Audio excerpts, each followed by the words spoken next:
Hello everyone. इस video में हम डिस्कस करेंगे स्टेशनरी वेव्स के सारे ही equations. So let's begin. So मान लो ये तुम्हारा y एक्सिस है और यहाँ पर x एक्सिस है। Let us consider a wave moving in the positive direction of x axis like this. अगर एक वेव पॉजिटिव x के डायरेक्शन में ट्रैवल करेगा तो इसका इक्वेशन होता है y equal to a sine omega t minus k x plus pi. ये इक्वेशन मैंने डिस्कस किया था in the chapter of sound और ये चैप्टर का वीडियो तुम्हें मिल जाएगा फिजिक्स लेक्चर्स के प्लेलिस्ट में। एंड फिजिक्स लेक्चर्स के प्लेलिस्ट का लिंक नीचे डिस्क्रिप्शन में मिल जाएगा। So in case you want to check out more discussion on this, you can check it out in this chapter.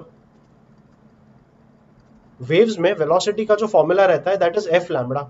Wave velocity का formula रहता है f into lambda, where f is the frequency and lambda मतलब wavelength रहता है। You can rearrange the entire term by writing it this way.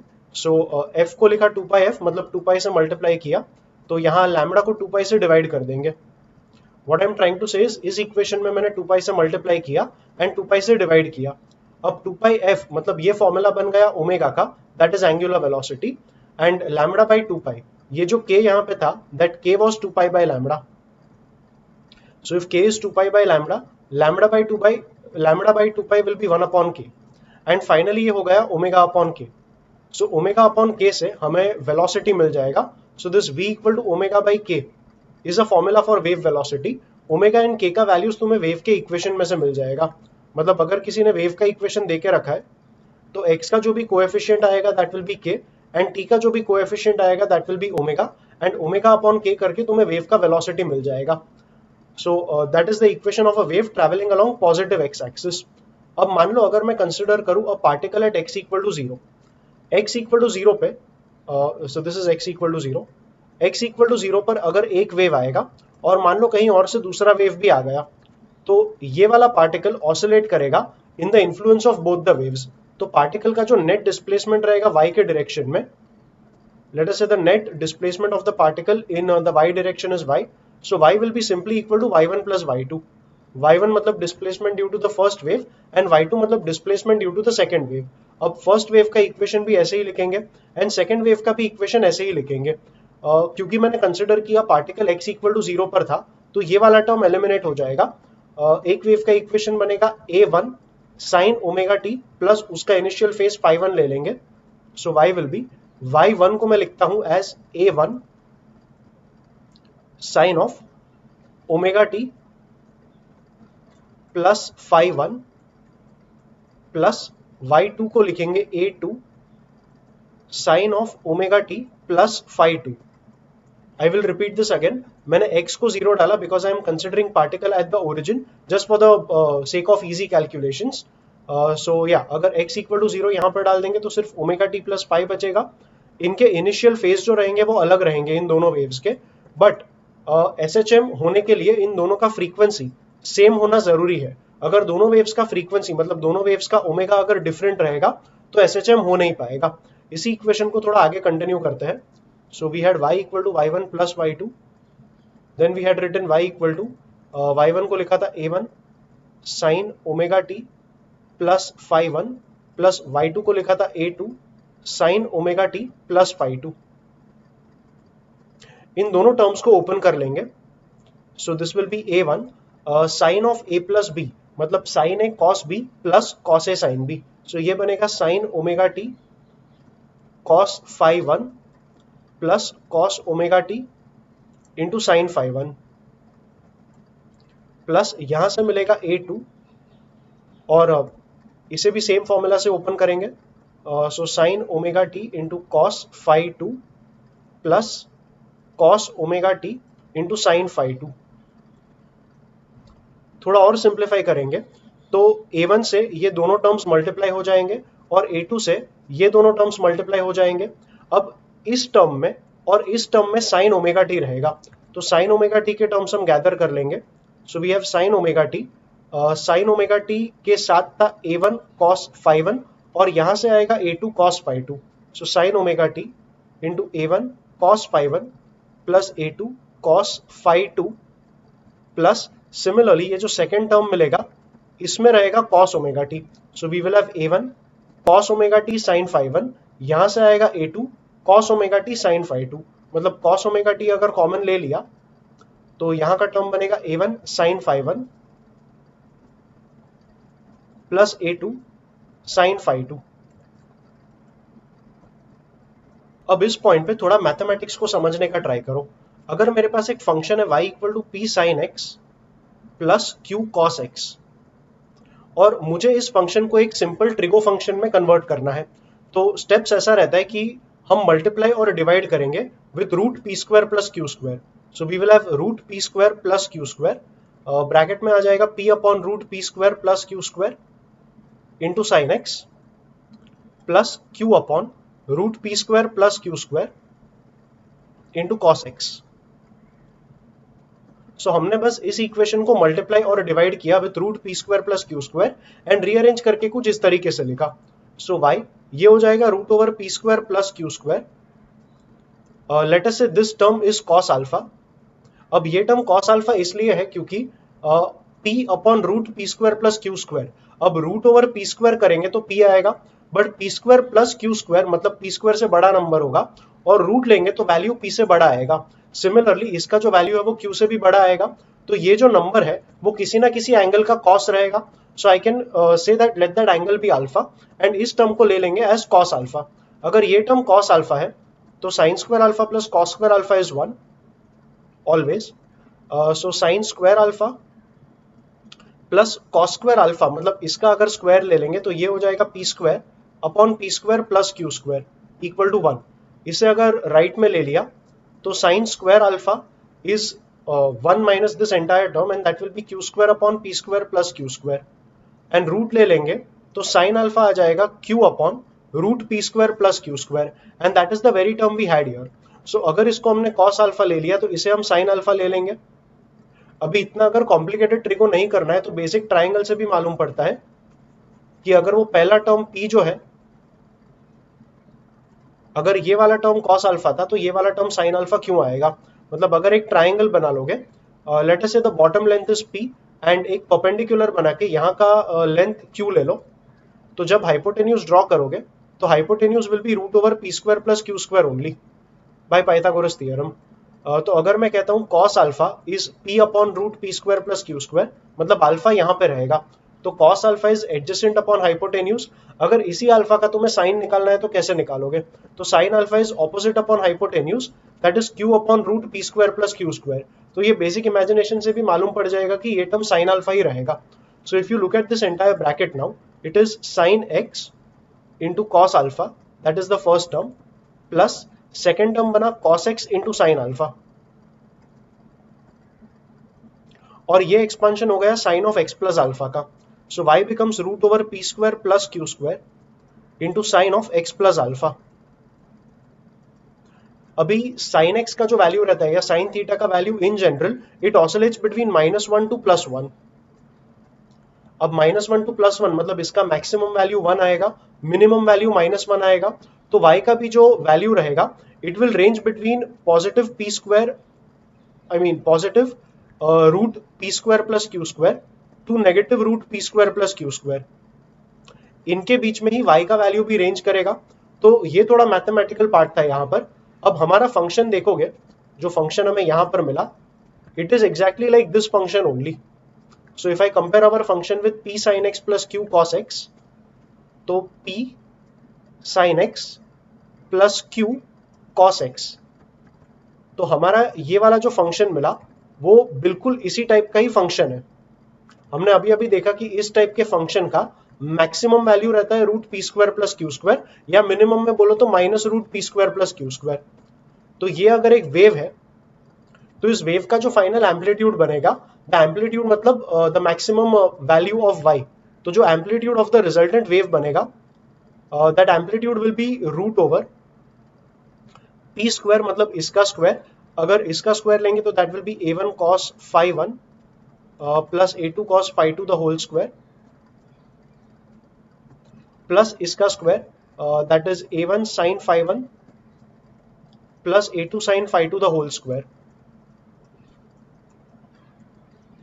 So then a becomes root over, if you open the square, it is a1 square cos square phi 1 plus यहां से आएगा a2 square cos square phi two plus middle term आएगा 2a1 a2 cos phi one into cos phi two. आगे continue होगा ये वाला term, so that will be a1 square sine square phi one plus a2 square sine square phi two plus middle term आएगा 2a1 a2 sine phi one into sine phi two. Simplify करेंगे तो we will have a is equals to root over, now think about this, a1 square cos square phi one plus a1 square sine square phi one, a1 square अगर common आया तो cos square phi one plus sine square phi one 1 बनेगा, and that 1 into a1 square is only a1 square, so ये बना a1 square plus a2 square cos square phi two plus a2 square sine square phi two. Same reason से ये भी बन जाएगा a2 square plus 2a1 a2, और 2a1 a2 इन दोनों terms में से कॉमन आएगा, सो 2a1 a2 इंटू ब्रैकेट में बचेगा cos phi one cos phi two plus sine phi one sine phi two, लेकिन ये एक्सपेंशन हो चुका है cos of phi one minus phi two का। तो ये हमारा फाइनल फॉर्मूला बन गया एम्पलीट्यूड का। तो कभी भी अगर दो वेव्स जिनका ये इक्वेशन है, if one wave y1 has this equation, if the other wave y2 has this equation, अगर ये दोनों इंटरफियर करेंगे एट अ सर्टेन पॉइंट, तो जो रिजल्टेंट एम्पलीट्यूड आएगा उसका ये फॉर्मूला बनेगा। So yeah, that's the resultant amplitude when two waves are going to interfere at a certain point. अगर इस इक्वेशन को वापस देखोगे तो यहाँ पे ये जो फाइनल इक्वेशन बना, it was y equal to root over p square plus q square into sine of x plus alpha. तो हमें जो ये वाला इक्वेशन मिला था y इक्वल टू ये जो भी था, ये सिंप्लीफाई होके बनने वाला है y equal to it has to be root over p square plus q square, but वो root over p square plus q square का जो वैल्यू था वो सिंप्लीफाई करके हमें ये वैल्यू मिला, और उस वैल्यू को हम सिंपल a के साथ रिप्रेजेंट करेंगे। So the equation will become y equal to a sine, it had to be x plus alpha. तो यहां पर भी ये जो इक्वेशन है, this equation has to get simplified to y equal to a sine x plus alpha, जहां पर मैंने कहा a का जो फॉर्मूला था, I just rewrite that formula again, a का फॉर्मूला था a1 square plus a2 square plus 2a1 a2 cos phi one minus phi two. ये फॉर्मूला इंपॉर्टेंट है, इसे याद रखनी है, so just make sure that you remember that formula. And अभी आता है अल्फा पर। फिलहाल ये x नहीं रहेगा, x तो हमारे थियोरी का पार्ट था। इस इक्वेशन में x के बदले हमारे पास ओमेगा टी था, तो जो रिजल्टेंट SHM रहेगा वहां उस इक्वेशन में यहां पर आएगा ओमेगा टी, एंड जो अल्फा का टर्म है, अल्फा टर्म यहां से मिलेगा। So if you realise cos alpha was the term that comes with sin x and sin alpha was the term that comes with cos x। So sin x मतलब sin omega t के साथ जो आया, this entire term will be cos alpha, and cos x के साथ ये जो term आया that will be sin alpha. So ये अगर sin अल्फा लिया, इसको अगर cos अल्फा लिया, so we have sin alpha as a1 sin phi one plus a2 sin phi two, and we have cos alpha as a1 cos phi 1 plus a2 cos phi 2। so alpha के लिए हम इन दोनों को divide कर देंगे, so when we divide on the left hand side we get tan alpha is equals to वही a1 sin phi 1 plus a2 sin phi 2 upon a1 cos phi 1 plus a2 cos phi 2।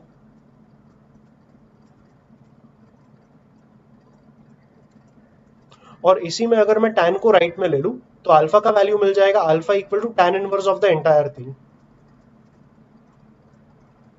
तो जब भी दो waves interfere करेंगे at a certain point, तो जो resultant amplitude आएगा, ये बना रिजल्टेंट एम्पलीट्यूड का फॉर्मूला, और ये बना जो रिजल्टेंट SHM था उसका इनिशियल फेज, मतलब उसके अल्फा का एक्सप्रेशन। तो डेफिनेटली फाइनल रिजल्ट्स तो याद रखने ही है, बट बोर्ड वगैरह के लिए या सिंपल एक बेटर अंडरस्टैंडिंग के लिए डेरिवेशन भी करके रखोगे तो बेटर रहेगा। Let's continue. वेव्स में अगर देखेंगे तो दो टाइप के वेव्स होते हैं, ट्रांसवर्स एंड लॉन्जिट्यूडिनल।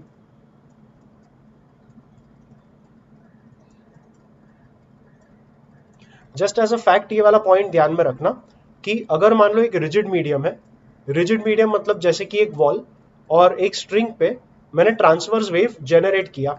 मान लो इस स्ट्रिंग पे एक क्रेस्ट है और क्रेस्ट आगे की तरफ ट्रैवल करके यहां पे हिट होगा। So if there is a crest that reflects from a rigid medium, a crest will reflect back as a trough. So a crest reflects back as a trough if the medium is rigid. इसका उल्टा भी होगा, मतलब trough will reflect back as a crest.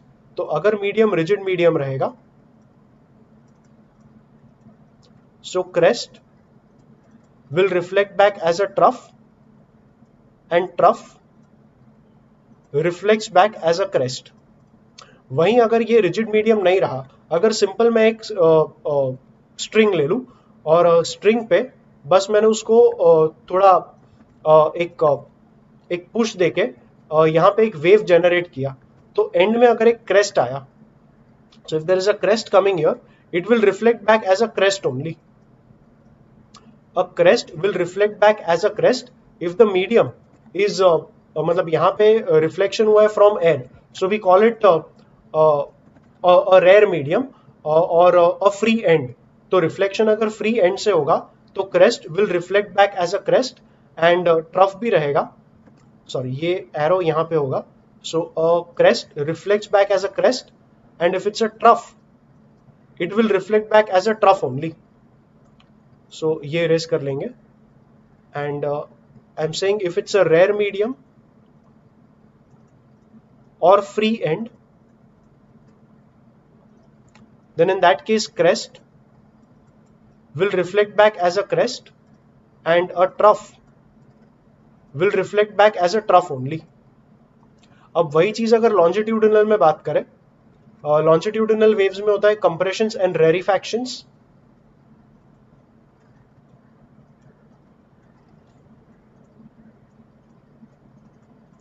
Compressions मतलब regions of high pressure, रेरिफैक्शंस मतलब regions of low pressure. सो अगर medium rigid रहेगा, मतलब मान लो एक पाइप है एंड पाइप में तुमने साउंड एमिट किया, तो ये जो साउंड यहाँ पे ट्रैवल करेगा वो रिफ्लेक्ट होके वापस आएगा. अगर ये एंड एक क्लोज्ड एंड रहेगा तो क्लोज्ड एंड मतलब रिजिड एंड रहेगा, एंड रिजिड एंड के लिए it's exactly the opposite of this. अगर क्रेस्ट का ट्रफ हुआ, ट्रफ का क्रेस्ट हुआ, तो रिजिड मीडियम में नेचर चेंज नहीं होगा. That is a compression will reflect back as a compression and a rarefaction will reflect back as a rarefaction. and वहीं पे अगर rare medium रहा, rare medium मतलब ये पाइप का जो एंड हमने क्लोज करके रखा था उस एंड को ओपन कर लो. so if you open that end, now the reflection is happening from air only. so sound comes here and let us say air को ही हिट करके वापस रिफ्लेक्ट हुआ. so that reflected sound is from a rare medium and rare medium में compression will reflect back as a as a rarefaction and a rarefaction will reflect back as a compression. तो ये reflection किस चीज का कैसे होगा, इसे बस एज अ फैक्ट याद रखना है. Let's continue with the next point. Intensity. Intensity का मीनिंग होता है energy per unit area per unit time. तो इसका अगर यूनिट देखोगे तो ये आएगा joule per metre square second. अब जूल पर सेकेंड वॉट होता है, तो this can also be written as watt per metre square. हालांकि यूनिट का यहाँ पे ज्यादा काम नहीं था. जो वेव्स के बारे में हम बात कर रहे थे कि अगर दो वेव्स इंटरफियर करेंगे तो ये उनका रिजल्टेंट एम्पलीट्यूड आएगा और ये जो रिजल्टेंट वेव या रिजल्टेंट डिस्प्लेसमेंट रहेगा उसका इनिशियल फेज आएगा. यहाँ पे एम्पलीट्यूड के बारे में हमें बात करनी है. सो let us say intensity of the first wave is I1. तो ऐसा कहता है that intensity of a wave is proportional to the square of amplitude. Similarly जो सेकेंड वेव था उसका इंटेंसिटी प्रोपोर्शनल रहेगा A2 स्क्वायर के साथ, विच मीन्स अगर रिजल्टेंट वेव लोगे तो रिजल्टेंट वेव का इंटेंसिटी प्रोपोर्शनल रहेगा A स्क्वायर के साथ. अगर प्रोपोर्शनलिटी हटा दे तो we can say I2 upon I1 is A2 square upon A1 square. So you can call it A2 upon A1 the whole square. अब I proportional to A square है, so I proportional to A square मतलब वो root जो था वो हट जाएगा and you will have A1 square plus A2 square plus 2 A1 A2 cos phi1 minus phi2. अब जो A1 स्क्वायर है, I1 was proportional to A1 square, so I can write A1 square as I1 अब यहाँ पे समझना, मैंने equal to डाल दिया। देखो प्रोपोर्शनलिटी था जब आई प्रोपोर्शनल टू ए के टर्म्स में रहेगा, I proportional to A square, I proportional to A square, जब सारे टर्म्स ए के रहेंगे तभी यहाँ पर इक्वल टू आएगा, सारे टर्म्स आई के रहेंगे तभी भी इक्वल टू आएगा। दैट इज बिकॉज मान लो ये प्रोपोर्शनलिटी हटा के मैं कांस्टेंट लेकर आता हूँ, जो कांस्टेंट ऑफ प्रोपोर्शनलिटी रहेगा वो, so that K will be with this and this term, but वही के तुम्हें यहां पर भी मिलेगा, that is I one equal to K A one square. तो जो के ए वन स्क्वायर है उसे हमने आई वन लिखा, एंड बिकॉज वो के A one square I one बना इसलिए यहां पर इक्वल टू आया। तो नॉर्मली राइटिंग पैटर्न बुक्स में ऐसा रहता है कि इंटेंसिटी एंड एम्पलीट्यूड जब यूज करते हैं तभी प्रोपोर्शनलिटी रहेगा, but if all terms are intensity terms you use equal to, and if all terms are amplitude terms you use equal to again. So yeah A one square को लिखा I one square plus A two square proportional to I two, तो A two square will be I two plus 2 times a1, if i1 is proportional to a1 square, root i1 will be proportional to a1, तो a1 को लिखा जाएगा as root i1, a2 similarly will be written as root i2, and cos of phi 1 minus phi 2। ये formula बहुत frequently use नहीं करते, the most frequently used formula is this very formula, तो यही फॉर्मूला ध्यान में रखना है, यही फॉर्मूला यूज करके न्यूमेरिकल्स भी करेंगे। जो ए का फॉर्मूला था that was a1 square plus a2 square plus 2 a1 a2 cos of phi 1 minus phi 2 और इसका रूट। सो अगर मुझे रिजल्टेंट एम्पलीट्यूड मैक्सिमम चाहिए, if I want the value of a max, it is necessary कि ये जो trigo का term है this term should have the max value, इसका जो मैक्सिमम वैल्यू आएगा वो 1 आएगा, because again cos values range from -1 to +1 only, so the maximum value I can give this term is +1, और इसका वैल्यू +1 होके ये हो जाएगा a1 square plus a2 square plus 2 a1 a2, so that is the expansion of a1 plus a2 the whole square, and root of a1 plus a2 the whole square मतलब सिर्फ a1 plus a2, तो कभी भी maximum amplitude आएगा that will be a1 plus a2, and similarly अगर minimum amplitude चाहिए तो इस टर्म का वैल्यू मिनिमम होना जरूरी है, and the minimum value it can get is -1। अगर इस टर्म का वैल्यू बना -1 तो ब्रैकेट या रूट के अंदर हमारे पास आएगा a1 square plus a2 square minus 2 a1 a2, and that is the expansion of a1 minus a2 the whole square. तो जो मिनिमम एम्पलीट्यूड आएगा that will be a1 minus a2। अब a2 अगर बड़ा रहेगा तो you can take a2 minus a1, so you can write mod of a1 minus a2, मतलब a minimum जो भी रहेगा that will be the positive value of the difference between the amplitudes of both the waves. अब इस concept पे numericals कुछ ऐसे आएंगे, so they will tell you that there are two waves and इनका जो एम्पलीट्यूड का रेशियो है, amplitude of first wave upon amplitude of second wave is let us say 3:5, you have to find I max by I minimum, so I max जो है that should be proportional to A max square and I minimum will be proportional to A minimum square, so इन दोनों को divide कर देंगे तो proportionality eliminate होगा and we will have equal to this will be A minimum square, so A max मतलब A1 plus A2 और A minimum मतलब A1 minus A2, and square को कॉमन लेके हम यहां पर डाल देंगे। अब हमारे पास था A1 upon A2 is 3/5, so if A1 upon A2 is 3/5, you apply componendo dividendo. Normally we take A1 as the wave having the higher amplitude, so you can say A1 upon A2 will be 5/3. A1 upon A2 3/5 आया तब भी कोई problem नहीं है, you will still get the same answer, but generally like I said the wave with the higher amplitude we take it as the first wave, so A1 upon A2 let's say is 5/3 not 3/5, so yeah उसको correct कर लो यहाँ पर 5/3, and या apply कंपोनेंटो dividendo, सो कंपोनेंटो dividendo left में apply करोगे तो ये आएगा A1 प्लस A2, नीचे आ जाएगा A1 minus A2, and this will be equal to यहाँ पर आ जाएगा 5 plus 3 upon 5 minus 3, so 5 plus 3 8 upon 5 minus 3 2, so 8 upon 2 मतलब इसका वैल्यू आ गया 4, so this entire term has the value 4, इसका वैल्यू 4 है तो 4 का स्क्वायर ये आ जाएगा 16, and 16 upon 1 becomes the final value of I max upon I minimum। तो इस टाइप के क्वेश्चंस पूछते हैं। You can also go in the reverse manner, reverse manner मतलब मान लो मैंने बोल दिया I max upon I minimum is is let us say 49 by 36. Find A1 upon A2. So I max upon I minimum, matlab this is A1 plus A2 upon A1 minus A2 the whole square. So that is 49 by 36. ऐसा इसलिए because I max proportional to A max square and I minimum proportional to A minimum square. A max को लिख दिया A1 plus A2, A minimum को A1 minus A2 and इनका square already था तो वो square पूरे term को लग गया. So yeah, I max upon I minimum is this का square given as 49 by 36. अगर root ले लेंगे तो A1 plus A2 upon A1 minus A2 is 7 by 6. Componendo dividendo यहाँ पर भी अप्लाई कर दो. So yeah, when you go for componendo dividendo on the left hand side, it is A1 plus A2 plus A1 minus A2 divided by, it will be this minus this. So A1 plus A2 minus of this मतलब minus A1 and then minus of minus मतलब plus A2 equal to right में 7 plus 6 upon 7 minus 6. So A2 minus A2 is gone, A1 minus A1 is gone, so A1 plus A1 is 2A1, A2 plus A2 is 2A2, so 2A1 upon 2A2, इसमें भी 2 cut हो जाएगा and finally A1 upon A2 मिल जाएगा 7 plus 6 13 upon 7 minus 6 1. So A1 upon A2 हमें मिल गया 13 upon 1. तो इस type के क्वेश्चंस भी पूछ लेंगे.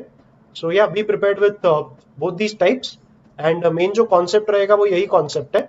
बेसिक फॉर्मूला अगर वन वर्ड में बोल दूं तो बेसिक फॉर्मूला यही है that intensity is proportional to A square. Let's continue.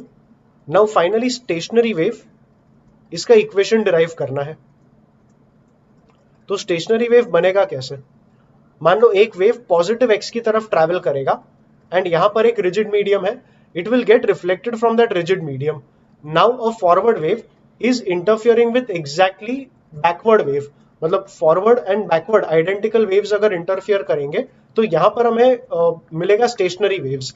Stationary wave का एक एग्जांपल रहेगा, मान लो एक स्ट्रिंग है, दो सपोर्ट के बीच में है और मैंने उसको प्लग किया, तो प्लग करके एक वेव फॉरवर्ड की तरफ ट्रैवल करने की ट्राई करेगा and similar wave backward travel करने का ट्राई करेगा.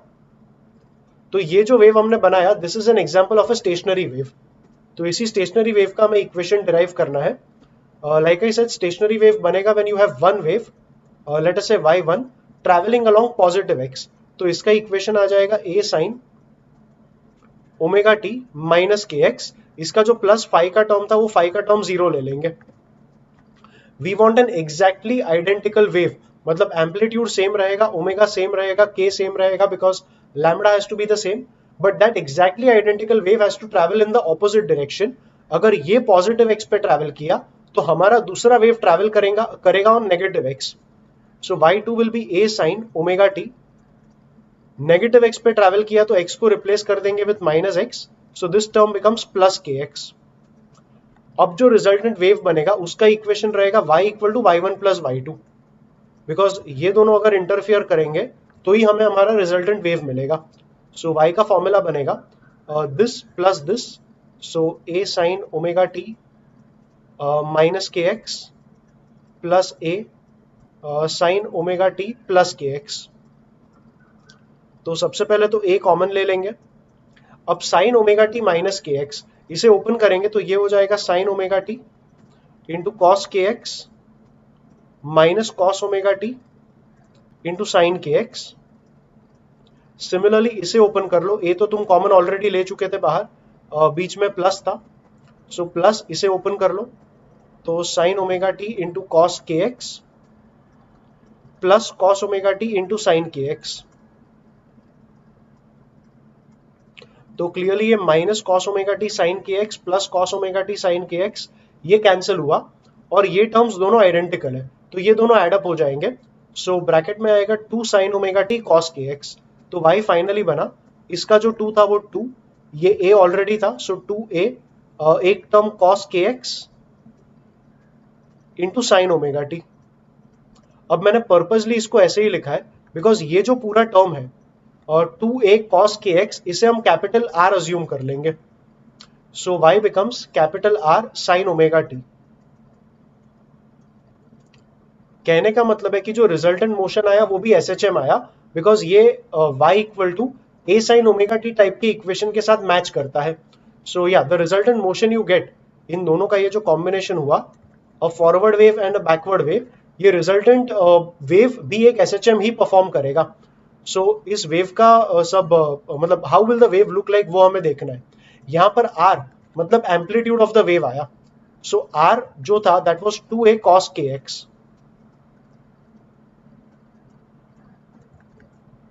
अब cos kx का वैल्यू रेंज करेगा from -1 to +1. The maximum value is +1 and the minimum value is -1.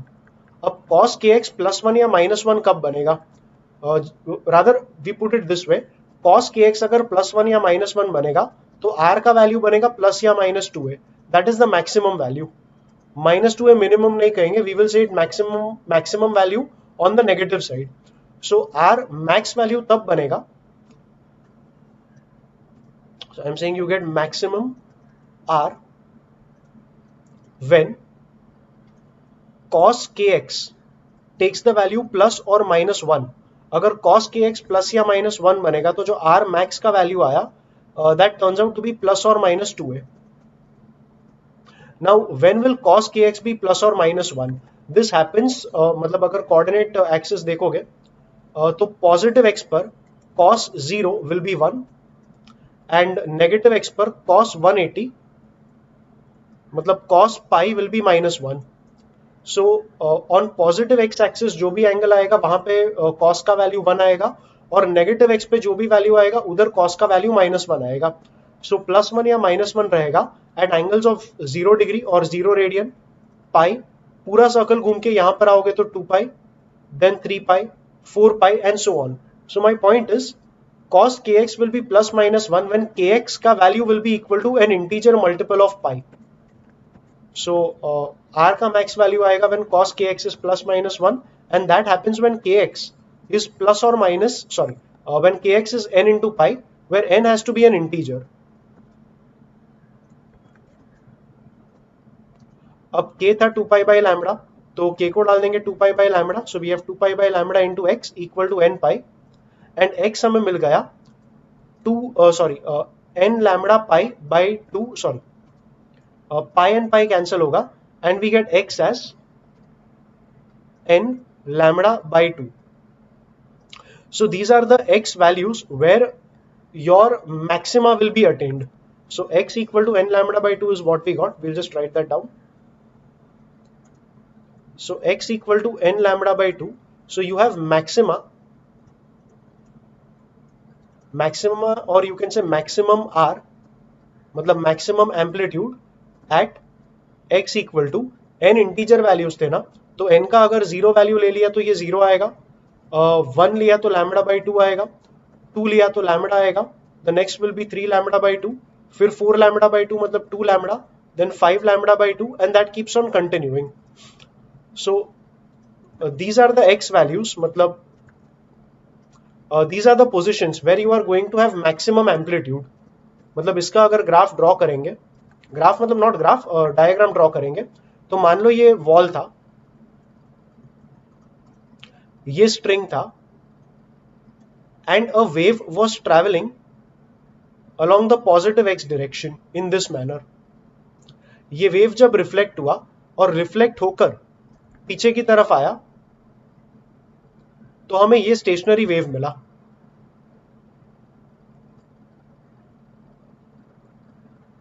इस स्टेशनरी वेव के लिए ये जो लोकेशन है, this location is x equal to 0. So this location is x equal to 0. Notice कर कि स्टेशनरी वेव में x इक्वल टू 0 पे you are getting maximum amplitude. ये मैक्सिमम एम्पलीट्यूड जहां पर मिला, these points are called antinodes. So these points, ये जहां पे तुम्हें मैक्सिमम एम्पलीट्यूड मिला, these points we call them anti nodes.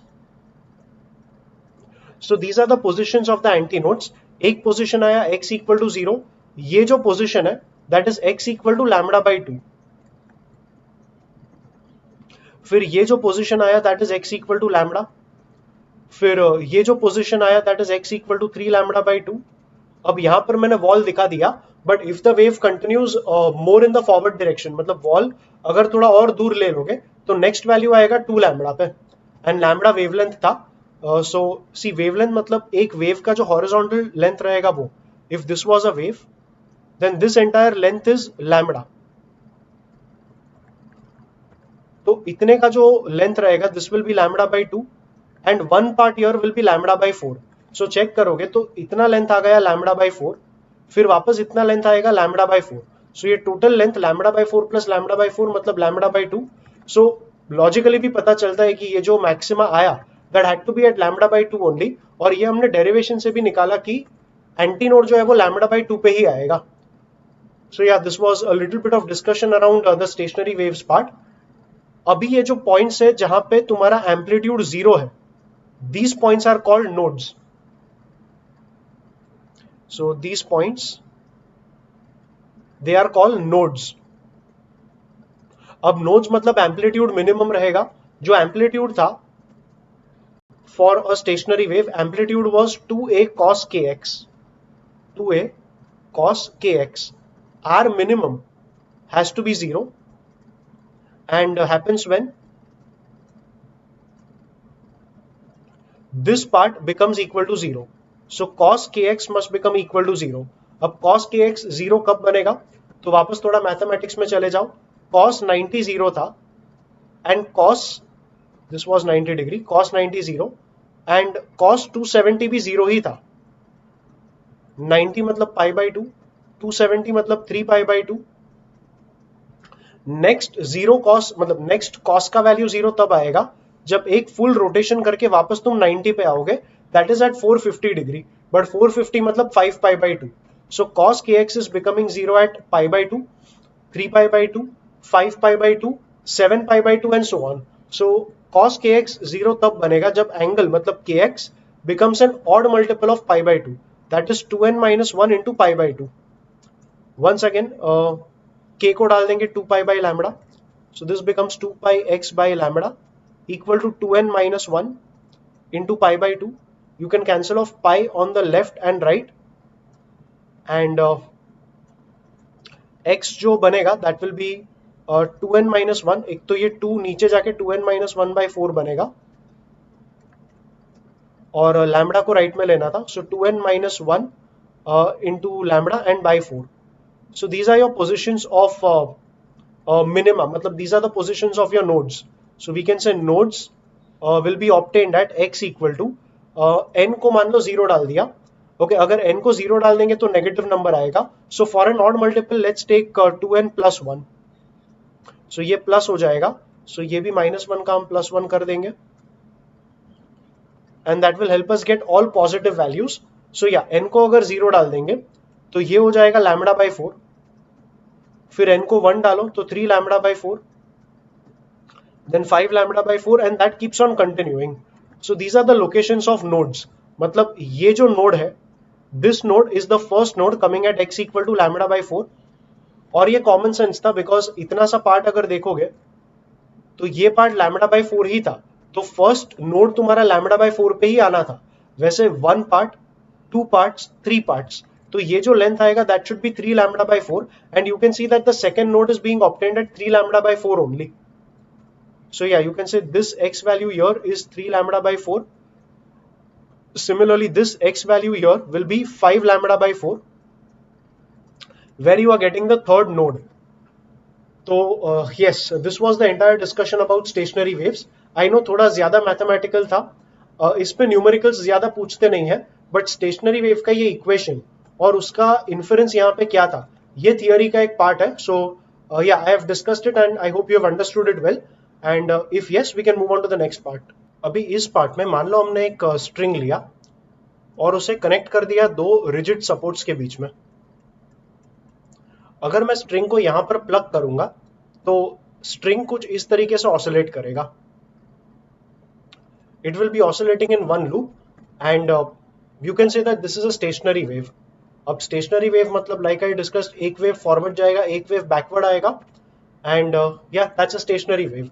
अब वेव का फिलहाल कोई मूवमेंट नहीं है, it is neither going forward nor coming backward, but still अगर सिर्फ हम फॉरवर्ड वेव कंसिडर करें या सिर्फ बैकवर्ड वेव कंसिडर करें तो इसका एक वेलोसिटी रहेगा.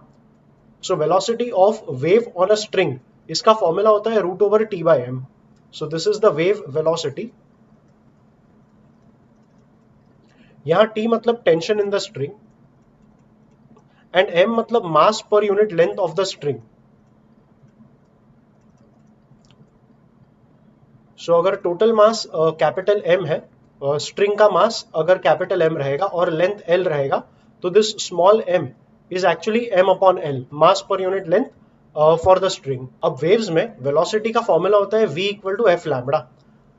इस मोड ऑफ वाइब्रेशन को कंसिडर करें तो ये जो पूरा लेंथ है दैट इज एल, मतलब length of the string, but इसको ही थोड़ा एक्सटेंड करोगे, मतलब ये एक पार्ट है, and if you extend it like this, this entire length becomes equal to one wavelength which is lambda. तो सिर्फ इतना जो लेंथ है that is half of the wavelength which is lambda by 2. So इस mode of vibration में length of the string is equal to lambda by 2. अगर L equal to lambda by 2 है तो 2 को यहाँ ले जाके I can say lambda will be 2L, और lambda को हम डाल देंगे 2L. So पहले तो F बन जाएगा V by lambda. V को हम सब्सटीट्यूट करेंगे root over T by M, और लैम्बडा को सब्सटीट्यूट कर देंगे 2L. तो F1 का फॉर्मूला आ जाएगा. F1 क्या है बताता हूं, बट ये फॉर्मूला जो आया it is 1 upon 2L root over T by M. F1 इसलिए बोला बिकॉज ये जो मोड ऑफ वाइब्रेशन है it is the simplest mode of vibration and इसे हम कहेंगे फंडामेंटल मोड. और F1 जो मिला we call it the fundamental frequency, मतलब frequency of the fundamental mode. So yeah F is, I said, the fundamental frequency. अब अगर थोड़े और मोड्स ऑफ वाइब्रेशन कंसिडर करें तो मान लो वही रिजिड सपोर्ट है, वही स्ट्रिंग है, और स्ट्रिंग को सेंटर से प्लग करने के बदले I am plugging it at 1/4 of the length of the wire. अगर 1/4 पे प्लग करोगे तो ऐसा दो वेव्स बनेगा, दो वेव्स नहीं, दो लूप्स बनेंगे. अब इस केस में ये पूरा लेंथ वापस लेंथ ऑफ द स्ट्रिंग आ गया, लेकिन ये पूरा का पूरा लेंथ अगर देखा जाए वेवलेंथ के टर्म्स में तो ये पूरा एक वेव बना, एंड एक वेव बना मतलब लेंथ आएगा lambda. So L equal to lambda हो गया यहाँ पर. इस केस में भी अगर हम V equal to F lambda apply करें, इस केस में F2 कहेंगे because this is the second mode of vibration. So V is F2 lambda and F2 का फॉर्मूला बनेगा V बाई लैम्बडा. V का formula root over T by m था, और lambda इस केस में L आया. सो अपॉन, मतलब जो लैम्बडा था उसे हम L सब्सटीट्यूट करेंगे. जस्ट फॉर सम रीजन मैं ऊपर नीचे 2 से मल्टीप्लाई करके रखूंगा. So I have the final formula for F2 as 2 upon 2L and root over T by M. F2 is what we call the second harmonic. तो यहां पे कुछ डेफिनेशंस समझ लो. दो टर्म्स है, harmonic and overtone. So harmonic मतलब these are integer multiples of fundamental frequency,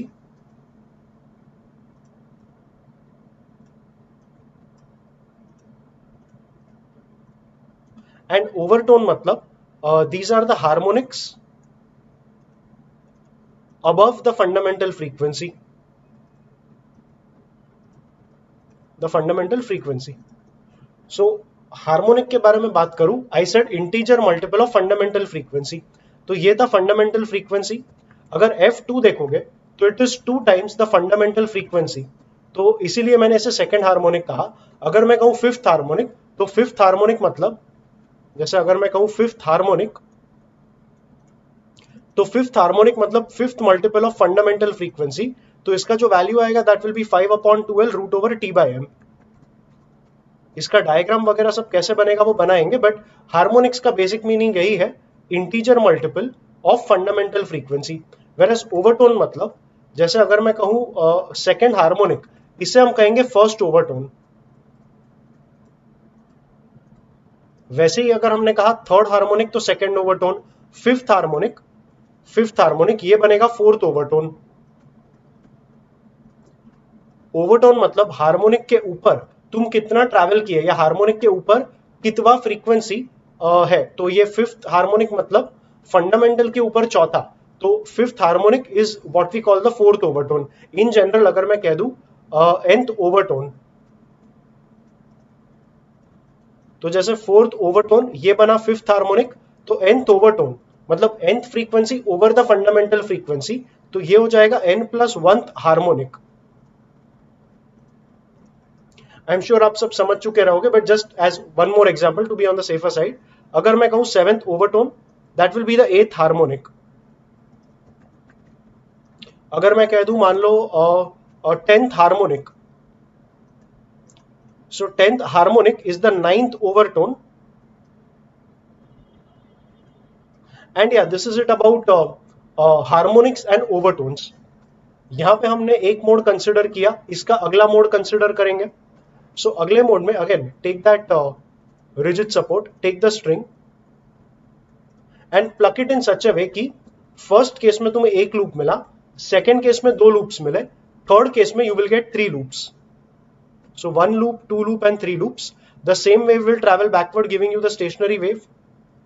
अब इस केस में तीन लूप मिला, तो ये जो लेंथ L था, that is length of the string, that will be, देखो यहां से यहां तक लैम्बडा बाई 4, यहां से यहां तक लैम्बडा बाई 4, तो एक लूप का लेंथ आएगा लैम्बडा बाई 2.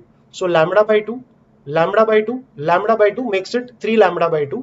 सो यहाँ पे L equal to 3 lambda by 2 आया. तो रीअरेंज करके lambda equal to 2L by 3 आएगा.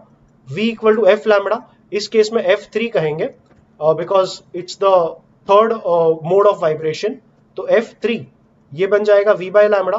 V को as usual we write it as root over T by M, and lambda यहां से लिखेंगे 2L by 3. So 2L और ऊपर आ गया 3. If you realize this is third multiple of the fundamental frequency.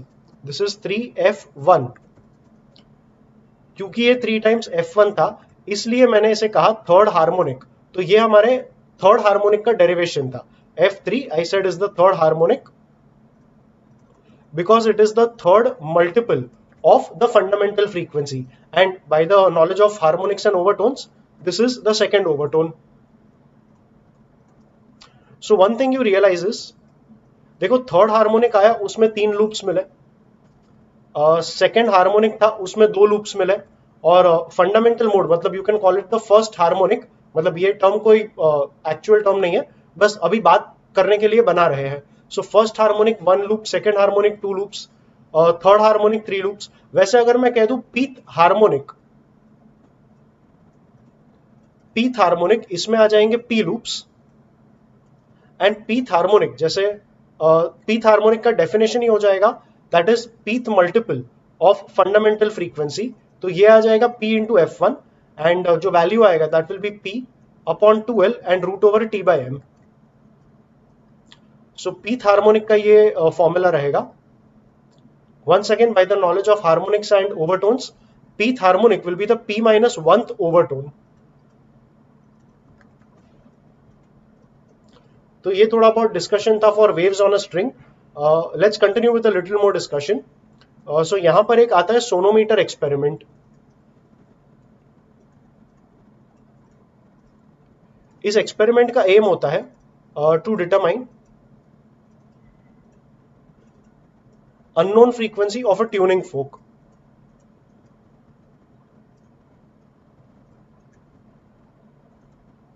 तो जब भी लेबोरेटरी में ये एक्सपेरिमेंट परफॉर्म करोगे, एक ट्यूनिंग फोक रहेगा, उसका जो फ्रीक्वेंसी है वो छुपाया रहेगा, उसको कवर कर देंगे, और तुमसे कहेंगे कि सोनोमीटर एक्सपेरिमेंट यूज करके फाइंड करो कि ये ट्यूनिंग फोक का फ्रीक्वेंसी क्या है. So what you have to do is, sonometer मतलब let us say there is a wooden box, यहां पर एक सपोर्ट रहेगा, एंड यहां से एक वायर पास आउट होगा, एक पुली रहेगा यहां पर, from the pulley the wire will go down, and यहां पर एक वेट अटैच करेंगे. अब जो भी वेट तुम अटैच करोगे that will be equal to tension in the wire, और यहां पर रहेंगे दो ट्रायंगुलर वेजेस. ट्रायंगुलर वेजेस के बीच में जो भी पार्ट ऑफ द स्ट्रिंग तुम कंसिडर करोगे वही तुम्हारा लेंथ रहेगा. So the triangular wedges are movable, मतलब length of the string can be adjusted as per our requirement. तो लेंथ तो चलो हम एडजस्ट कर लेंगे, this is a variable in our control. इसका मास अगर m ले लिया, तो जो वेट अप्लाई होगा that will be mg, and string में जो टेंशन आएगा that will be equal to the weight mg only. So यहाँ पे टेंशन आएगा, सो स्ट्रिंग में यू कैन से यहाँ पे टेंशन आएगा and that tension will be equal to mg only. String किस मटेरियल का बना है, मतलब स्ट्रिंग का mass per unit length will be already known to us, so we know the tension, we know small m, so velocity of waves root over t by m ये हमें पता रहेगा। If we know the velocity, अभी हम length adjust कर सकते हैं। So what we do is we take we take a paper rider. Paper rider मतलब पेपर का एक छोटा सा पीस होता है and we put it on the string over here. ये पेपर राइडर का काम ये है कि जब भी हम ट्यूनिंग फोक मतलब जिसका फ्रीक्वेंसी हमें फाइंड करना था, हम ट्यूनिंग फोक को एक रबर पैड पे हिट करेंगे और उस वाइब्रेटिंग ट्यूनिंग फोक को इस वायर के नजदीक लेकर आएंगे। अब ट्यूनिंग फोक अगर ऑसिलेट करेगा, वाइब्रेट करेगा, तो वो वायर को भी अपने ही फ्रीक्वेंसी पे वाइब्रेट कराने का ट्राई करेगा। अब frequency of tuning folk and frequency of wire जब भी मैच होगा, तभी एक कॉन्सेप्ट प्ले में आएगा विच इज कॉल्ड रेजोनेंस। तो रेजोनेंस मतलब जब भी ट्यूनिंग फोक इस वायर को अपने फ्रीक्वेंसी पे ऑसिलेट कराने का ट्राई करेगा, मतलब इसका ट्यूनिंग फोक का और वायर का फ्रीक्वेंसी जब भी मैच होगा, तब वायर ऑसिलेट करेगा with maximum amplitude. So if the wire oscillates with maximum amplitude, the paper rider will be thrown off. और पेपर राइडर अगर थ्रो ऑफ हो गया, तभी हमें पता चलता है कि वायर का फ्रीक्वेंसी और ट्यूनिंग फोक का फ्रीक्वेंसी इक्वल हो चुका है। तो अगर हमें लेंथ मिल गया जहां पे पेपर राइडर फ्लाई ऑफ होगा, तो उस लेंथ के हेल्प से हम वायर का फ्रीक्वेंसी फाइंड कर सकेंगे एंड फिर वायर का फ्रीक्वेंसी इक्वल रहेगा ट्यूनिंग फोक के फ्रीक्वेंसी के साथ। तो ये पूरा एक्सपेरिमेंट होगा। इस एक्सपेरिमेंट में अगर वायर का फ्रीक्वेंसी चाहिए, तो सबसे पहले तो वेजेस एकदम नजदीक रहेंगे एंड धीरे धीरे करके हम वेजेस को दूर लेकर जाएंगे। So whenever the paper rider flies off, we conclude that वो फ्रीक्वेंसी वायर का फंडामेंटल फ्रीक्वेंसी था। तो एफ का जो फॉर्मूला यूज करेंगे that will be 1/2l root over t by m। ये रहेगा वायर का frequency and paper rider fly off हो चुका था, मतलब ट्यूनिंग फोक का और वायर का फ्रीक्वेंसी मैच हो चुका था, तो ये वायर का फ्रीक्वेंसी ही हमारे ट्यूनिंग फोक का फ्रीक्वेंसी रहेगा। तो फ्रीक्वेंसी फाइंड करने के लिए 1/2l, ये l हमें एक्सपेरिमेंट परफॉर्म करके मिल जाएगा। t हमें पहले से पता था, it was mg, and small m भी हमें पहले से पता था बिकॉज वायर हमने कौन सा यूज किया था, that was already known to us. तो यहां से f मिलेगा। And yeah, that's it about this experiment, that is sonometer experiment. Like I said, it is useful for determining the unknown frequency of a tuning fork. So the next topic is generation of stationary waves in a pipe open at both ends. So diagram draw कर लेंगे। That's a pipe we have taken, it is open at both the ends. अब pipe में जब भी stationery wave बनेगा तो ये sound wave रहेगा। पिछली बार हमने जो पढ़ा, मतलब स्ट्रिंग पे जो वेव्स पड़े थे ये ट्रांसवर्स वेव्स थे। जो वेव्स हम पाइप में जनरेट करेंगे ये साउंड वेव्स रहेंगे। Sound waves are longitudinal waves. Longitudinal waves बनते हैं कंप्रेशन से और रेरिफैक्शन से। बट कंप्रेशन रेरिफैक्शन ड्रॉ करना और फिर वेवलेंथ वगैरह दिखाना, that drawing gets a bit difficult. So draw हम ट्रांसवर्स वेव्स ही करेंगे, but you should know that these drawings are only for representation purpose. These are actually longitudinal waves only, just so that the drawing becomes easy, इसलिए मैं transverse waves ले रहा हूँ। So yeah, when a pipe is open at both ends, open end मतलब rare medium, and rare medium पे हमेशा एक antinode बनेगा। ये नोड्स एंटीनोड्स हमने चैप्टर में थोड़ी देर पहले डिस्कस किए थे। नोड्स मतलब points where the amplitude is zero, and antinodes मतलब वो पॉइंट्स जहां पे एम्पलीट्यूड मैक्सिमम रहेगा। सो हाँ, यही लॉजिक हम यहाँ पर भी अप्लाई करेंगे। सो ये जो फ्री एंड रहेगा, मतलब जो ओपन एंड रहेगा, वहां पर हमेशा एंटी नोड आएगा। और कभी अगर क्लोज्ड एंड लिया, मतलब नेक्स्ट डेरिवेशन में we will be taking pipe closed at both ends, तो क्लोज्ड एंड पे हमेशा नोड आएगा। So the simplest vibration mode will have anti node at the open ends. ये भी ओपन एंड था, ये भी ओपन एंड था, तो दोनों पर एंटी नोड आएगा और सेंटर ऑफ द पाइप पर एक नोड आएगा। अब नोड्स एंड एंटी नोड्स का एक कॉमन मिस इंटरप्रिटेशन ये होता है, स्टूडेंट्स को लगता है कि एंटी नोड मतलब रेरिफैक्शन एंड नोड मतलब कंप्रेशन। सो ऐसा नहीं है। देखो, साउंड वेव ऑसिलेट करता है तो कंटिन्यूअसली कंप्रेशंस एंड रेरिफैक्शंस बनते ही रहेंगे। तो यहाँ पे जो कंप्रेशन रेरिफैक्शन बनेगा वो ज्यादा लंबा रहेगा। So the length of compression rarefaction here will be more and the length of compression rarefaction here will be very little. So that is the meaning of nodes and antinodes when you consider longitudinal waves. So yeah, if L is the length of pipe, पिछले सारे derivations में भी यही किया था कि हम length of string and lambda का रिलेशन निकालते थे, यहां भी वही करना है. सो इतना जो लेंथ रहता है फ्रॉम मैक्सिमम टू जीरो का length lambda by 4, this is also again lambda by 4. So L का जो टोटल लेंथ आया that is equal to lambda by 2. v equal to F lambda यहां पर भी फॉलो होगा, क्योंकि ये सिंपलेस्ट मोड ऑफ वाइब्रेशन था. We call it the fundamental mode. And इसका जो फ्रीक्वेंसी रहेगा that will be the fundamental frequency, इसे हम f1 कहेंगे. So f1 becomes v by lambda, and lambda को डाल देंगे यहां से, 2 अगर इधर गया तो lambda will be 2l. So this will be v upon 2l. अब जैसे v का फॉर्मूला तुमने यहां पे निकाला था, that is v equal to root over t by m, वैसा कोई फॉर्मूला तुम्हें यहां पर लिखने की जरूरत नहीं है. फंडामेंटल फ्रीक्वेंसी का formula for a pipe open at both ends, ये सीधा सीधा v equal to 2l, sorry f1 equal to v upon 2l करके ही आएगा. You can start looking at the further modes.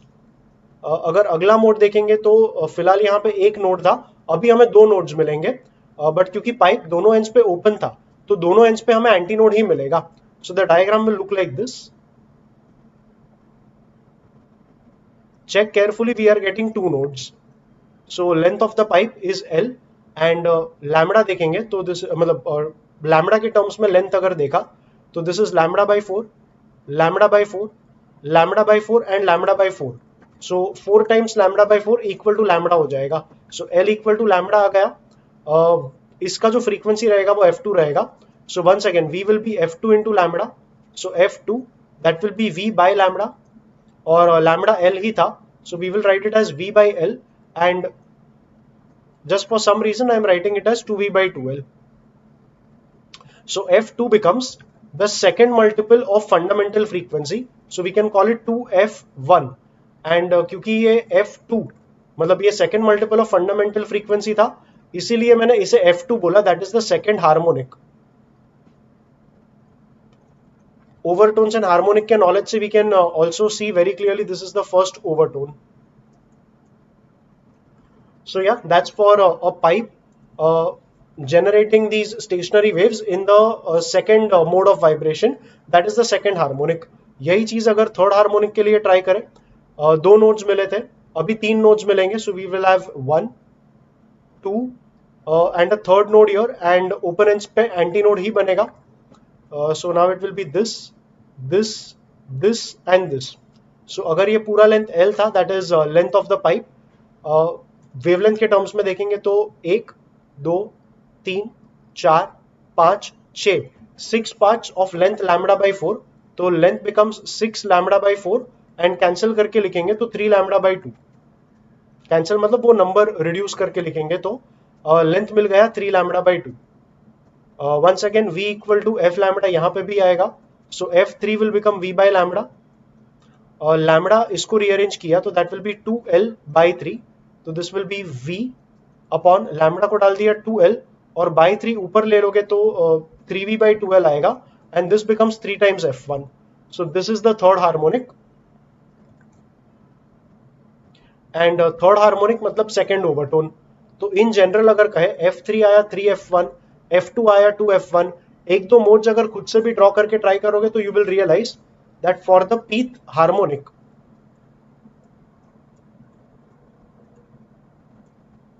इस केस में p नोड्स आ जाएंगे. And if there are p nodes for the pth harmonic, fp, अब pth harmonic का meaning ही होता है pth multiple of fundamental frequency. But I hope you understand pth harmonic से मैं क्या बोलना चाहता हूं. I am trying to say pth mode of vibration. So for the pth mode of vibration, fp मतलब pth harmonic, that's going to be p into v by 2l. So yeah, that's the general formula for a pipe open at both ends, and pth harmonic is p minus 1th overtone. Let's continue. We can make the same derivation for a pipe closed at one end.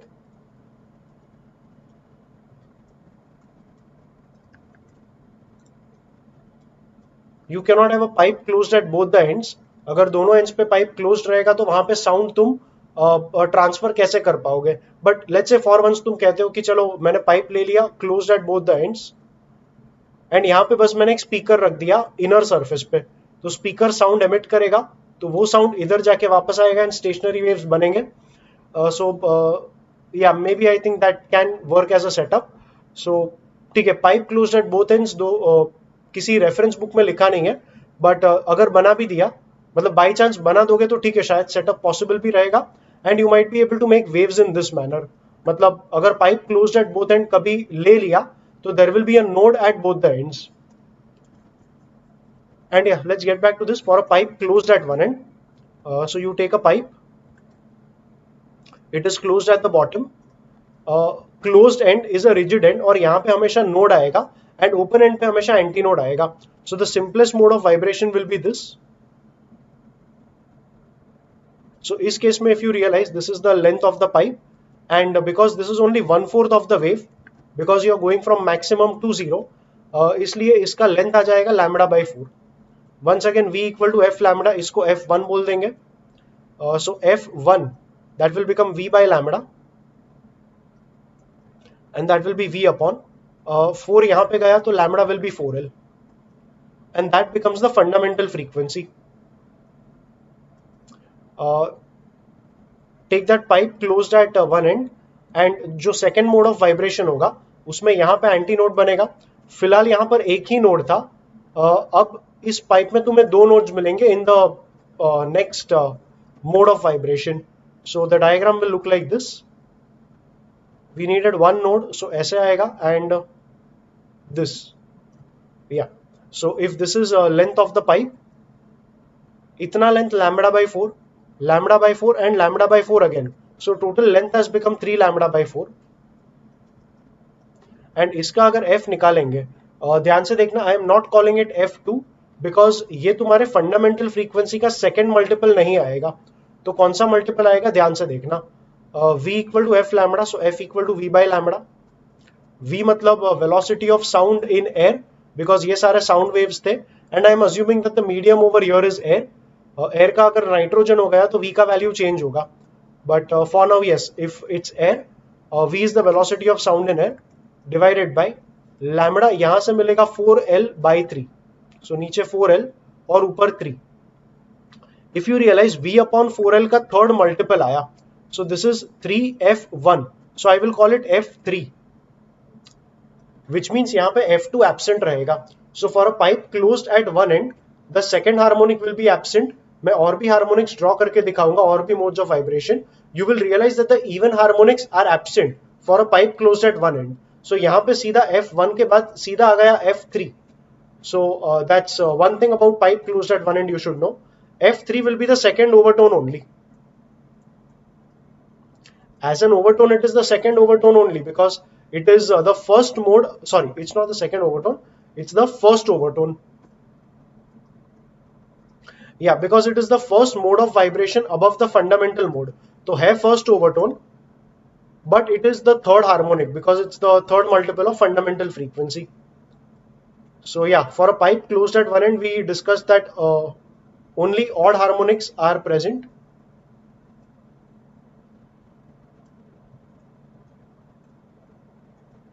Whereas पिछले दो cases जो हमने किए, that is for a string and for a pipe open at both ends, all the harmonics were present.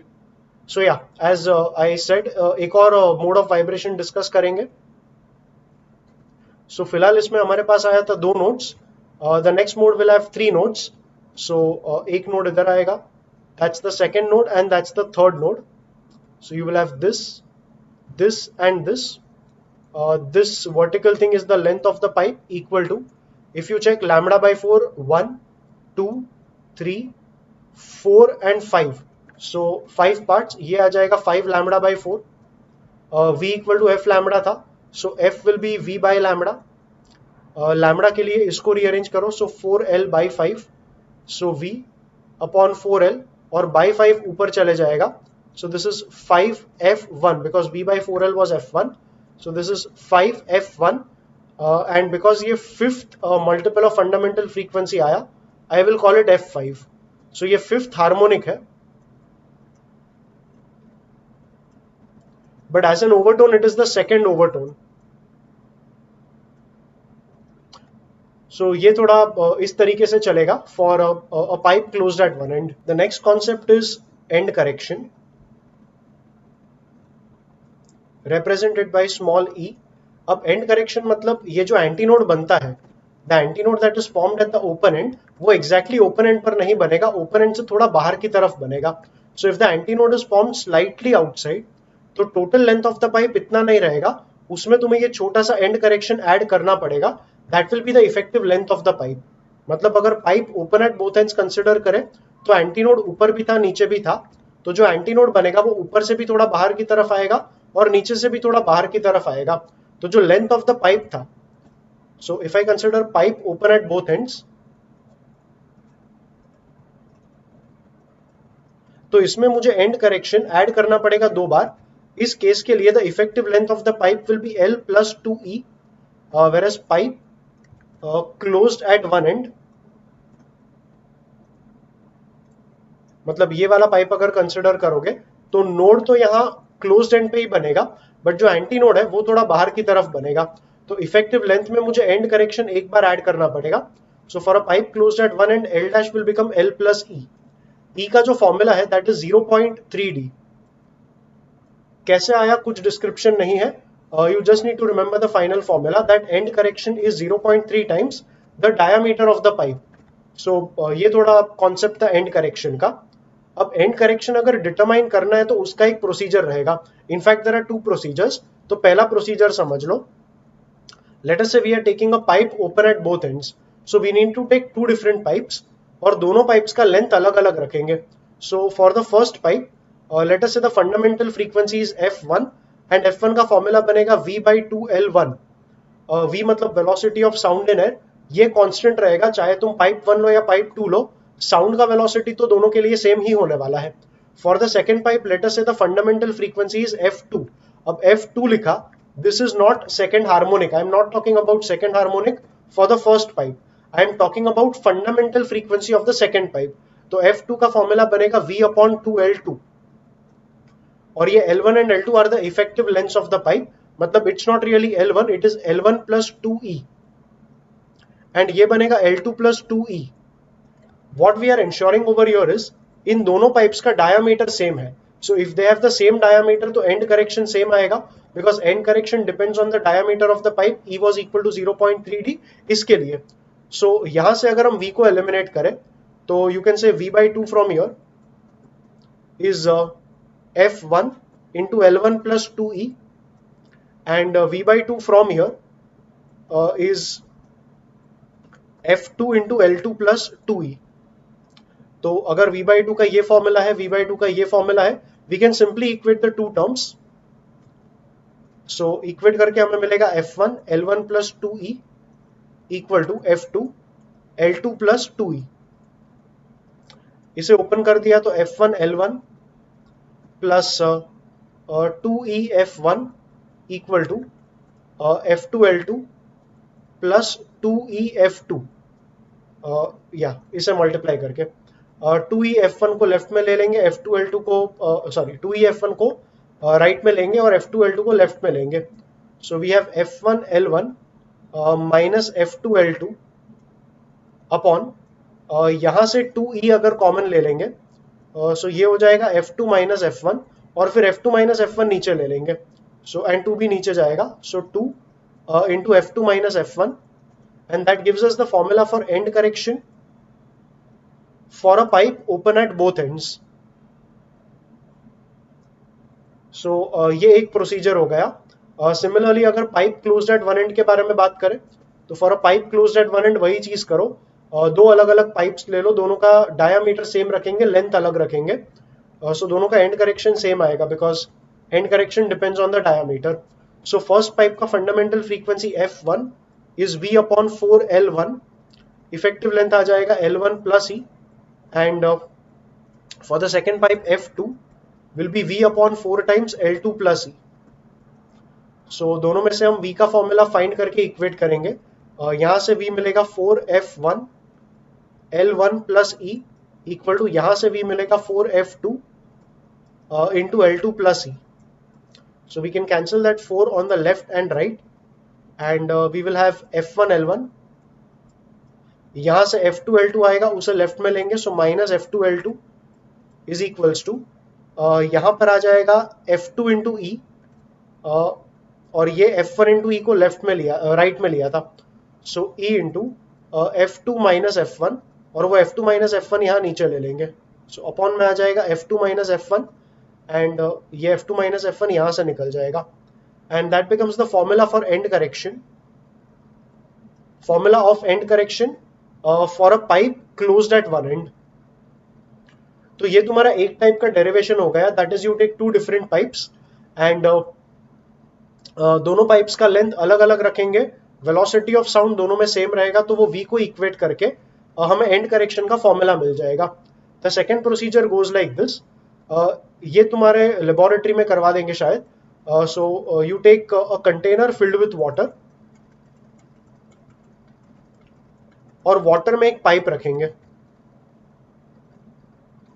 अब एक tuning फोक ले लेंगे, और ट्यूनिंग फोक का फ्रीक्वेंसी हमें पहले से पता रहेगा. सो ट्यूनिंग फोक इस पाइप के माउथ पे रखेंगे, और ये ट्यूनिंग फोक यहाँ पे वेव्स एमिट करेगा. सो जो वेव्स इस तरफ जाएंगे, वाटर से रिफ्लेक्ट होके वापस आ जाएंगे, एंड इस पार्ट ऑफ द पाइप में एक स्टेशनरी वेव का फॉर्मेशन आएगा. अब स्टेशनरी वेव का फॉर्मेशन अगर इधर आया, तो the most fundamental mode will be this. तो यहां पर नोड बनेगा, एंड यहां पर एंटी नोड बनेगा. इनिशियली पाइप पूरा का पूरा पानी के अंदर होगा. अब पाइप जैसे जैसे तुम बाहर निकालना शुरू करोगे, वैसे वैसे अभी देखो फ्रीक्वेंसी तो फिक्स्ड है ट्यूनिंग फोक का, and v equal to F lambda था. साउंड का velocity in air is also fixed. F भी तुमने ट्यूनिंग फोक फिक्स्ड रखा है, तो एफ भी फिक्स्ड रहेगा, तो लैम्बडा भी फिक्स्ड रहेगा. अब लैम्बडा अगर फिक्स्ड है, तो जब पाइप को तुम बाहर निकालोगे, तो एक सर्टेन लेंथ पे, मतलब ये लेंथ ऑफ पाइप जब इक्वल टू लैम्बडा बाई 4 आएगा, तभी माउथ पे एक एंटी नोड आएगा. और माउथ ऑफ द पाइप पे, मतलब ओपन एंड पे जब भी एंटी नोड आया, तभी ये पाइप एक बहुत ज्यादा लाउड साउंड जनरेट करेगा. वो साउंड इतना बड़ा होगा कि तुम्हें क्लियरली सुनाई देगा. तो साउंड अगर सुनाई दिया, तो इस लेंथ पर, मतलब पाइप का ये जो लेंथ है, it has become equal to lambda by 4. So यहां पर एक ट्यूनिंग फोक होल्ड करना है, पाइप को बाहर निकालेंगे, and we will wait till we get a loud sound. Loud sound आया, मतलब ये length of the pipe equal हो चुका है लैम्बडा बाई 4 के साथ. अब ये जो लेंथ हमें मिला, देखो ये तो सिर्फ पाइप का लेंथ था, बट एंटी नोड जो बना था, it was being made somewhere out of the pipe. तो इफेक्टिव लेंथ जो भी रहेगा, that will be L plus E. मतलब इसे L1 ले लेंगे, तो effective length L1 dash, that will be L1 plus E. Lambda by 4 का ज्यादा कोई काम नहीं रहेगा. ये बस मैंने रेफरेंस के लिए बता दिया कि at certain length of the pipe तुम्हारा लैम्बडा बाई 4 आएगा, एंड लैम्बडा बाई 4 आएगा तभी वो तुम्हारा L1 बनेगा. आगे इस पाइप को और बाहर निकालना कंटिन्यू करेंगे, and at some point pipe इतना बाहर निकल चुका रहेगा कि अभी जो पाइप का लेंथ बाहर रहेगा, that will be equal to 3 lambda by 4. So इसे L2 ले लो, एंड L2 फिलहाल हो जाएगा 3 lambda by 4. So the diagram will look like this. At this point you can से कि तुमने अपना फर्स्ट ओवरटोन अचीव कर लिया. फर्स्ट ओवरटोन मतलब थर्ड हार्मोनिक रहेगा for a pipe closed at one and, और ट्यूनिंग फोक तुम वही रखोगे जो पहले था. तो इस केस में जो फ्रीक्वेंसी रहेगा, it will be the same as the frequency that you are keeping in the first case. तो एफ का जो फॉर्मूला था, F1 का फॉर्मूला, मतलब फंडामेंटल मोड में the formula was V upon 4L. L1 dash लेना होगा, so this will become L1 plus E. And second case में F2, एक्चुअली F2 होता नहीं है, F3 होता है. सो F3 is 3V upon 4L2, और L2 डैश भी यहाँ पर L2 डैश लेना पड़ेगा, बिकॉज जो एंटी नोड बनेगा, it will be made slightly outside, and L2 dash will be L2 plus E. मैंने कहा कि F1 और F3 सेम था, बिकॉज ट्यूनिंग फोक हमने दोनों केस में सेम यूज किया था, तो F1 F3 नहीं कहेंगे, सिर्फ इसको F कहेंगे. सो अगर इन दोनों को कंपेयर करें, F same V same, F और V दोनों सेम, मतलब ये पूरा टर्म इक्वल रहेगा इस पूरे टर्म के साथ. सो you can say 4 times L1 plus E is equal to 4L2 plus E upon 3. So दोनों साइड्स पे 4 भी कैंसिल हो जाएगा एंड 4 कैंसिल करके 3 को हम यहां पर ले सकते हैं. So that will give us 3L1 plus 3E is equals to L2 plus E. अब E को लेफ्ट में ले लेंगे तो 2E equal to L2 minus L1 and L2 minus 3L1. And हाँ, E का फाइनल फॉर्मूला बनेगा L2 minus 3L1 the whole upon 2. So ये भी एक एक्सपेरिमेंटल टेक्निक रहेगा for determining end correction in a pipe. तो yes, I hope you understood what that procedure is. एक और करेक्शन, जो लैम्बडा बाई 4 है that will not be equal to L1 because lambda by 4 तो proper तुम्हारा and correction include करके आ गया. तो एक्चुअल जो यहाँ पे करेक्ट फॉर्मूला रहेगा, it will be L1 dash equal to lambda by 4 and L1 dash will be L1 plus E. तो वो करेक्शन यहाँ पर भी कर लेना. L2 तो सिर्फ लेंथ ऑफ द पाइप था जो बाहर आया, बट जो 3 लैम्बडा बाई 4 है that is the effective length. So it is L2 dash which will be 3 lambda by 4 and L2 dash will be L2 plus E. तो ये एक थोड़ा अंडरस्टैंडिंग समझ के रखना. And yeah that's the entire procedure for finding the end correction by a different procedure. So yeah that's about it and we can move on to the next topic. इस topic का नाम रहेगा beats. And beats मतलब वही music beats के बारे में ही बात कर रहा हूँ. बीट्स मतलब it will sound like this, ठक ठक ठक ठक ठक ठक ठक. तो ये जो एक सीक्वेंस में तुम्हें नॉइज मिला that is what you call beats. अब बीट्स बनाने के लिए हमें दो साउंड्स लगेंगे. Let us say one sound creates a disturbance which is given by y equal to a sin omega t. अभी साउंड वेव का जो इक्वेशन रहेगा that will be omega t minus k x plus five.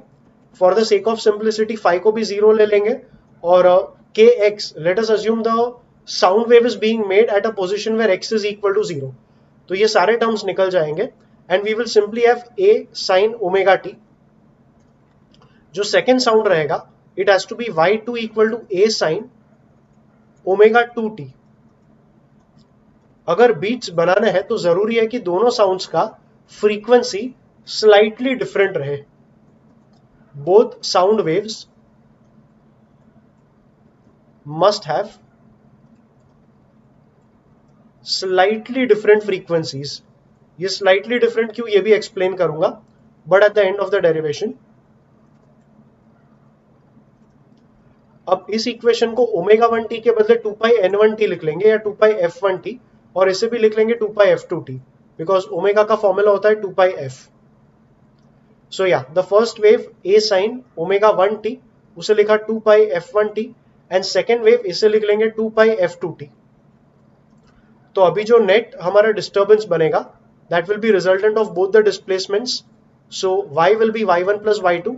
इन दोनों को add करेंगे तो a common आएगा and then sin c plus sin d.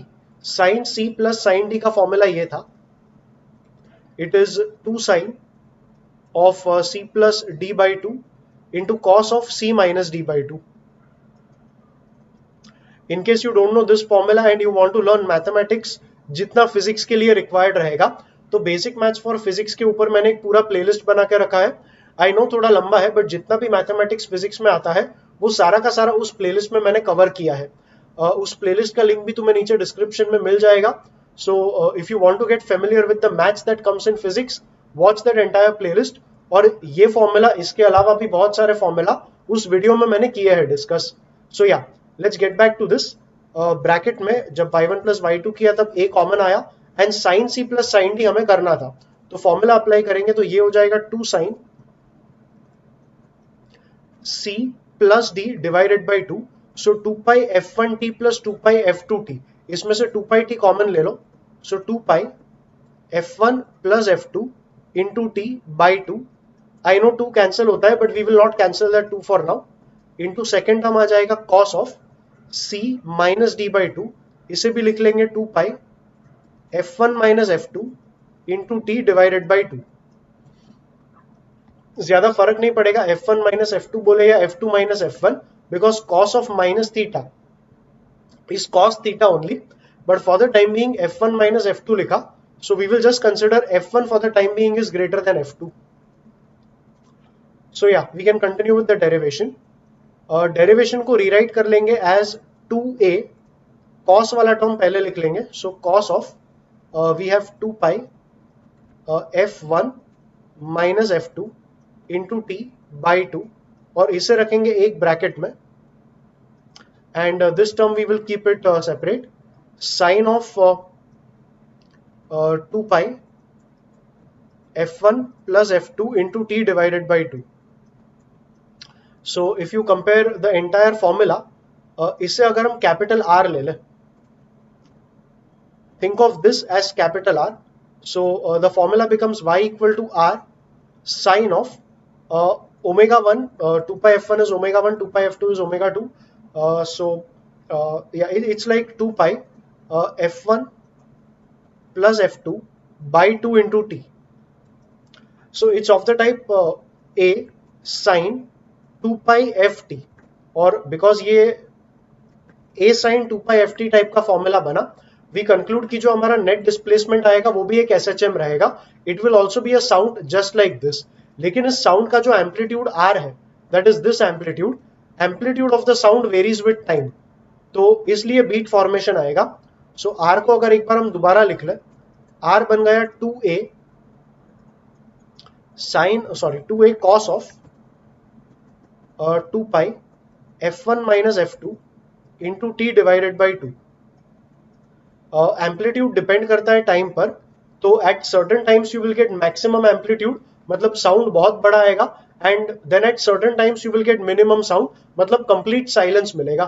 सो ये जब बीट्स मैंने बोला ऐसा ठक ठक ठक ठक ठक, इफ दीज आर बीट्स, तो जो लाउड साउंड आया that was the anti node, and in दो लाउड साउंड्स के बीच में जो साइलेंस आया दैट वाज द नोड. तो ये कुछ इन्फरेंस रहेगा इस इक्वेशन का. जो लाउड साउंड आया that happens when this term becomes equal to 1, because उस मोमेंट में R का तुम्हारा मैक्स वैल्यू आएगा विच इज इधर प्लस और minus 2a. That happens when the cos term that is this term becomes equal to either plus 1 or minus 1. अब cos theta plus 1 minus 1 बनेगा जब भी theta equal to n pi रहेगा. So 2 pi f1 minus f2 into t by 2 should become equal to n pi for this condition. अगर हम दोनों sides पर pi cut कर दें और अभी हम लोग 2 भी कैंसिल कर देंगे, तो t का जो वैल्यू आएगा that is 1 upon f1 minus f2. So sorry, n upon f1 minus f2, और n इंटीजर वैल्यूज थे. सो t आ जाएगा, अगर n को 0 लिया तो 0, then there will be 1 upon f1 minus f2, then 2 upon f1 minus f2, then 3 upon f1 minus f2, and so on. So these are the time values at which you are getting an antinode. These are the times when you are getting that loud sound. तो दो जो beats आप सुन रहे थे, the beats that you were hearing, the loud sound will be heard at 0, 1 upon f1 minus f2, 2 upon f1 minus f2, and so on. So अगर मैं पूछूं time period between two maxima,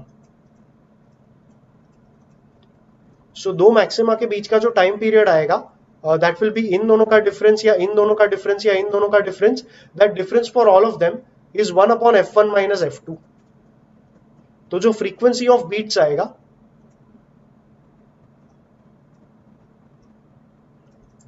frequency of beat आ जाएगा f1 minus f2, because time period का reciprocally frequency होता है, तो इसका अगर रेसिप्रोकल ले लिया we get f1 minus f2. That is the frequency of beats. तो यहाँ पे आंसर लाई करता है उस पॉइंट का that both the sound waves must have only slightly different frequencies. मान लो इन दोनों के फ्रीक्वेंसीज स्लाइटली डिफरेंट है, मतलब एक का फ्रीक्वेंसी 12 हर्ट्ज है और एक का फ्रीक्वेंसी 9 हर्ट्ज है, तो फ्रीक्वेंसी ऑफ बीट्स आ जाएगा 3 बीट्स पर सेकेंड. तो एक सेकेंड में 3 बीट्स आपको सुनाई देंगे, तो साउंड रहेगा कुछ इस तरीके का, ठक ठक ठक ठक ठक ठक ठक ठक ठक. Like in 1 second you are able to hear 3 beats.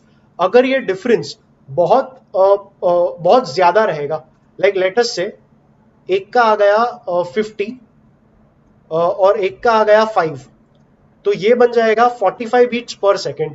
अब frequency of beats 45 beats in 1 second, तो एक सेकेंड में अगर 45 बीट्स आ गया, it will be so fast that we will not be able to distinguish two different beats separately. हमें पूरा का पूरा साउंड एक सिंगल साउंड ही सुनाई देगा. So for us to be able to hear the beats it is necessary कि ये डिफरेंस बड़ा ना रहे, and that is the reason I said the two waves must have only slightly different frequencies. अगर ये फ्रीक्वेंसीज बहुत close हो गए, बहुत मतलब जरूरत से ज्यादा क्लोज हो गए, मान लो इसका 12 था और इसका आ गया 11.99, तो ये हो गया 0.01 beats per second. 0.01 beats per second मतलब इट्स लाइक 1 बीट पर 100 सेकेंड्स.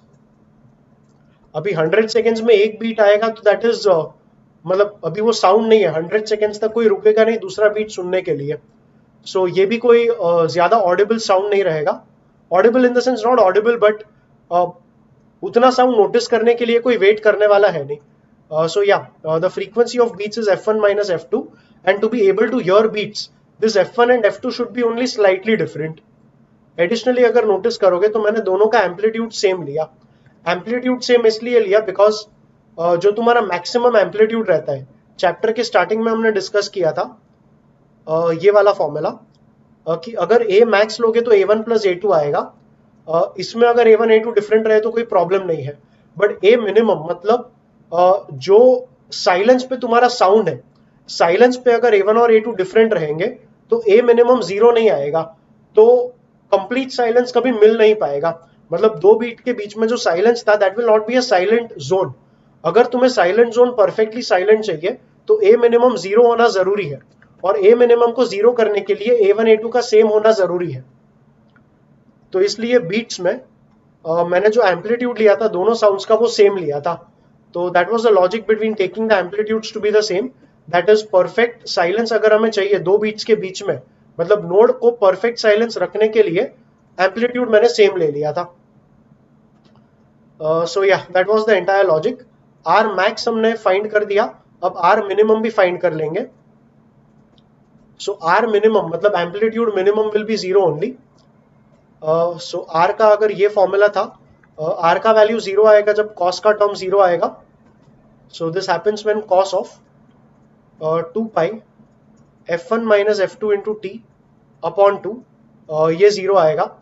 कॉस का टर्म 0 आएगा when the angle becomes an odd multiple of pi by 2. So we will say 2 pi f1 minus f2 t by 2 should be equal to 2n minus 1 into pi by 2. Okay, n को यहाँ 0 नहीं ले सकेंगे. सो n को अगर 0 लेना है तो we can take it as 2n plus 1 into pi by 2 so that we don't get negative numbers. 2 और 2 यहाँ पर कट होगा, पाई और पाई यहाँ पर कट होगा, एंड t का वैल्यू मिल जाएगा या t का formula 2n plus 1 upon 2 into f1 minus f2.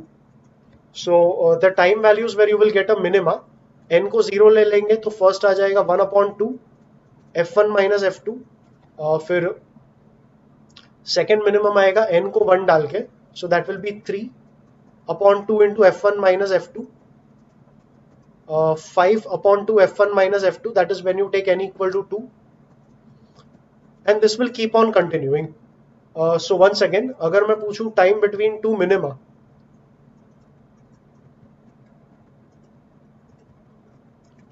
अब टाइम बिटवीन टू मैक्सिमा जो था that will only be the time between two minima. That is how you can maintain consistency. So time between two minima मतलब किसी भी दो का difference आएगा. So if you subtract them ये बनेगा 2 in the numerator, cancels off with this, and it is 1 upon f1 minus f2. So once again frequency of beats that will be f1 minus f2, basically इसका reciprocal. So ये थोड़ा logic हो जाएगा for beats. Beats का एक concept ऐसा रहेगा कि ये दो साउंड्स थे, द टू साउंड्स में not be coming from the same thing. Questions में काफी बार पूछते हैं कि अगर एक स्ट्रिंग लिया और स्ट्रिंग ऑसिलेट करेगा eight a certain frequency f1 and इसके साथ एक ट्यूनिंग फोक है f2, तो ये दोनों कितने बीट्स जनरेट करेंगे. So the number of beats generated will be f1 minus f2, या इनका फ्रीक्वेंसी ऑफ बीट्स जो रहेगा that will be f1 minus f2. तो चलो ये सब बातें तो न्यूमेरिकल्स में होती रहेगी, but yeah by and large this was the entire concept. And yes, I am done with everything I wanted to cover in this video. I hope that the contents of this video have been someplace somewhere helpful to you in your preparations. Thank you for watching.